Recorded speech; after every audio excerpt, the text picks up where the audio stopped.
libraries, Flint is memory, Flint is possibility, Flint is Willie E. Artis. That's why this next passage is so important. It explains why neighborhoods should not be judged only by poverty, crime, decline, or abandonment. It explains that even in difficult conditions, communities produce assets that can guide the future. That is a word for Flint. Do not judge Flint only by crisis. Do not judge Detroit only by decline. Do not judge Virginia Park only by hardship. Do not judge Memphis only by Jim Crow. Do not judge our communities only by what they endured. Judge them also by what they produced. They produced leaders. They produced builders. They produced survivors. They produced entrepreneurs. They produced teachers. They produced mothers and fathers who held families together. They produced young people who carried dreams through difficult conditions. They produced men like Willie Artis, and that changes the story. Because if we understand that communities produce assets, then our responsibility is not to rescue them as though they are empty. Our responsibility is to invest in what was already there. That is one of the great mistakes institutions make. They enter communities looking for deficits and miss the assets. They see poverty but miss wisdom. They see vacant buildings but miss history. They see struggle but miss talent. They see need but miss leadership. Willie Artis' life challenges that. His life says talent can come from overlooked places. Leadership can come from hard soil. Business excellence can come from those who were denied equal opportunity. Generosity can come from those who once had little. And the future can be guided by people who remember the past. That is why libraries matter. That is why this library matters. A library is not just a building.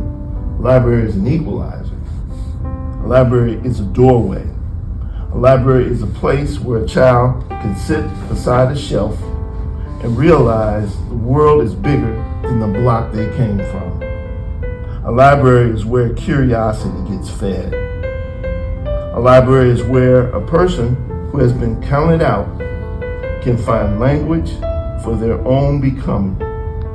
So when the Artis family invests in a library, that is not charity. That is community building. That is future building. That is a statement that knowledge belongs to everybody. And that is exactly the spirit we need today. Because our communities do not suffer from a lack of talent. Let me say that again. Our communities do not suffer from a lack of talent. Our communities suffer from a lack of access, a lack of aligned systems, a lack of doors that remain open long enough for our young people to walk through, a lack of belief from institutions that should know better, a lack of pathways connecting education, work, health, housing, ownership, and dignity. That's why this next passage is so important. Many students do not lack ability. They lack access, structure, exposure, and a pathway that makes education feel connected to a real future. That is not theory to me. That is what I have seen. That is what I have lived. That is what I have worked to change. Our young people do not need pity. They need preparation. They do not need slogans. They need structure. They do not need adults to tell them they can be anything, only to leave them without a map. They need pathways. They need exposure. They need mentors. They need access to institutions. They need adults who not just inspire them, but prepare them. Willie Artis did not become a CEO because someone handed him a motivational guide. He worked, he learned, he adapted, he built relationships, he studied opportunity, he understood timing, he acted. And that is what we owe the next generation, not empty inspiration, but real preparation. Because inspiration without preparation can become frustration. We tell young people, dream big, but we do not always show them the steps. We tell them work hard, but then we allow systems to stay disconnected from opportunity. We tell them you can be anything, but then we do not build the bridge between where they are and where they could go. That is not enough. The Willie Artis legacy demands more than that. It demands pathways. It demands ownership. It demands access. It demands discipline. It demands institutions that take responsibility for the talent around them. That is why I believe so deeply in connecting education, workforce development, healthcare, and community. Because I know what it means when a community institution saves a family. Henry Ford Hospital saved my family. That is not abstract to me. That is personal. And when something saves your family, it changes how you see the world. It changes how you see hospitals. It changes how you see access. It changes how you see healthcare. It changes how you see the young person who lives near a major medical center but cannot see a pathway into its workforce. And that's why this next passage carries personal weight. Henry Ford Health matters personally and strategically. The health system's role in helping save a family gives this project a deeply personal foundation. That is how lived experience becomes public responsibility. That is how a family story becomes a community vision. That is how a personal survival moment becomes a pathway for young people. And that is why Invincible is connected to my work. Because if my story is only about me, then it's too small. If my survival only protects my name, then it's incomplete. If my book only sits on the shelf, then it's not done enough. The story has to move. It has to become a bridge. It has to become a conversation. It has to become an invitation. It has to become a pathway for somebody else. And that is what Willie Artis did.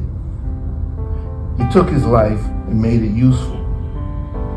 That is the mark of true greatness. Not fame, not money, not titles, usefulness.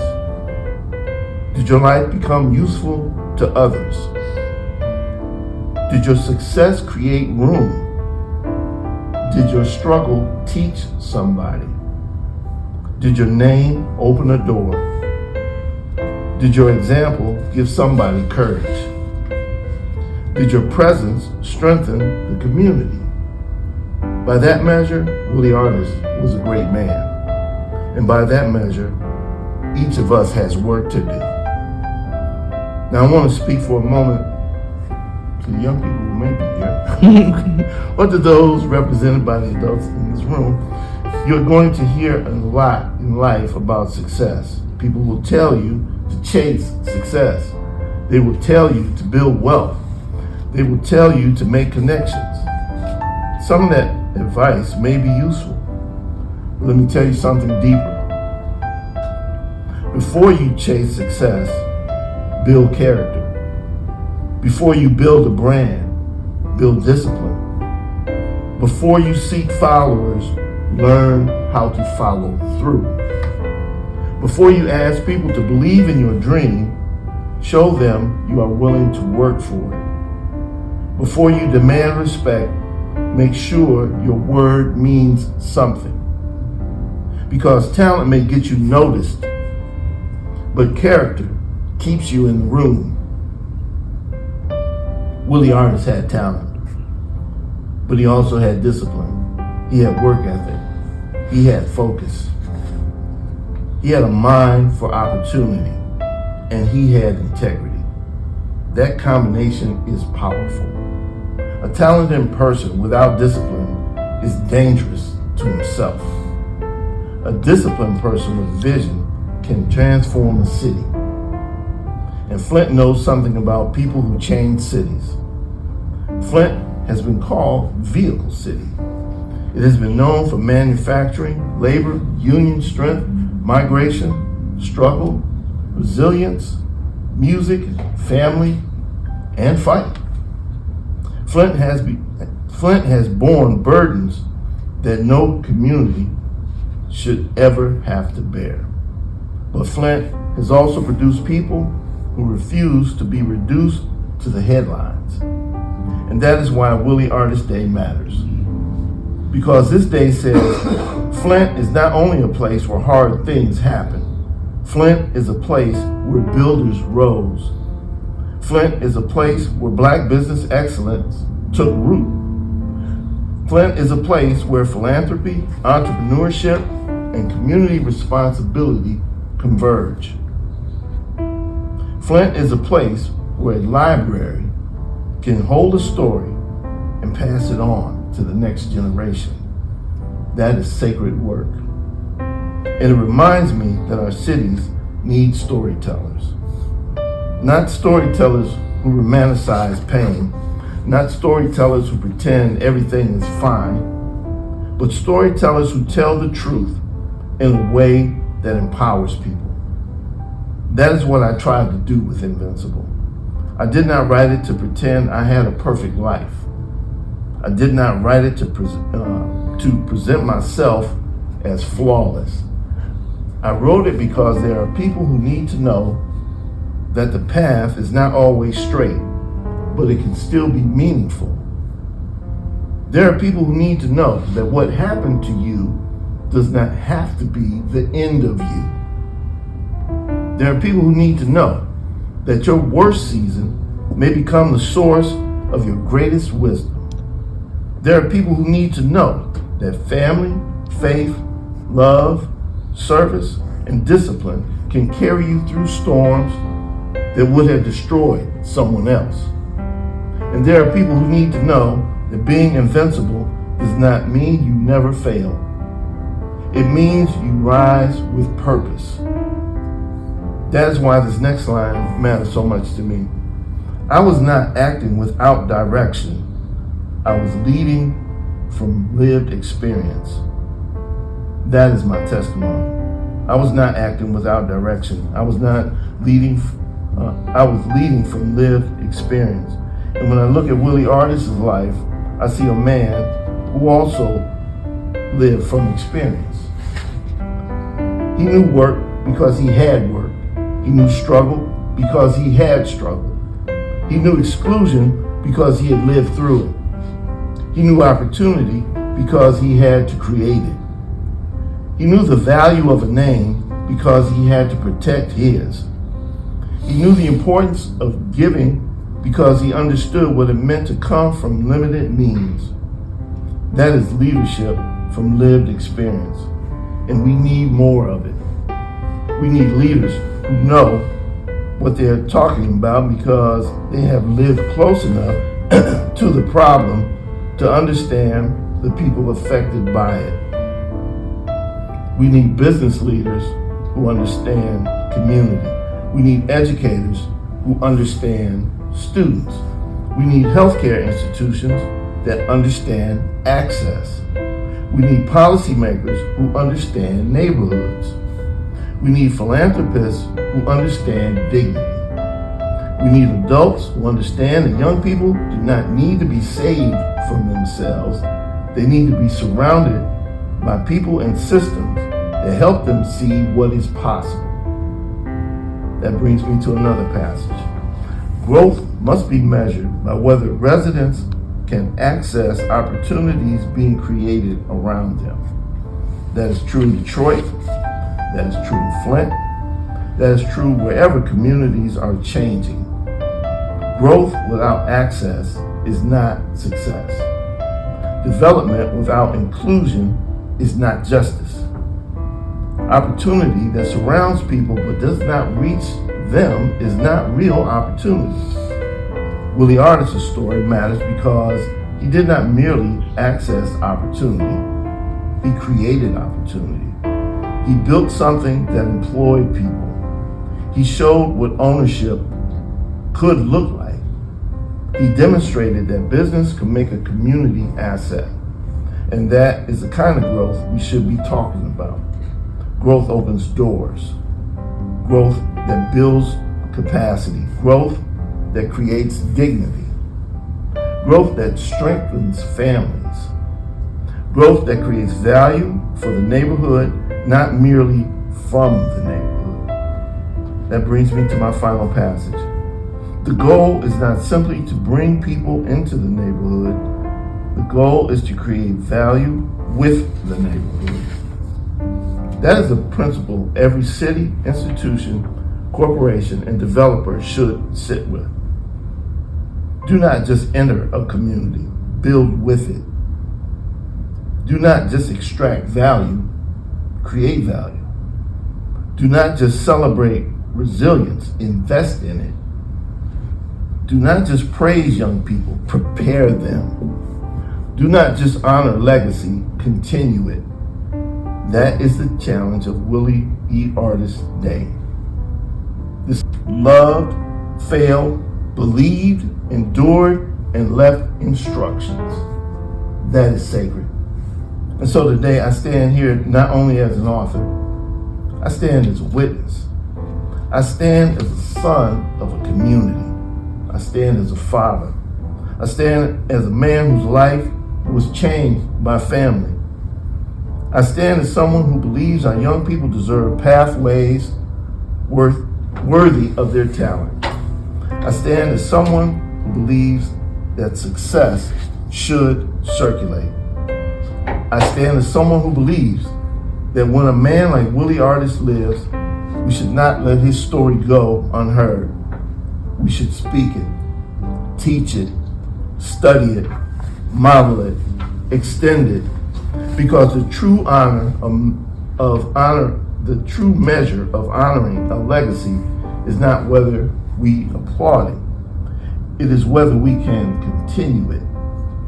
So let us continue it. Let us build businesses that hire. Let us build schools that prepare. Let us build libraries that welcome. Let us build health systems that connect.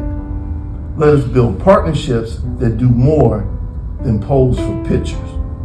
Let us build pathways that do not disappear after the grant ends. Let us build families that teach integrity. Let us build communities where young people do not have to leave in order to matter.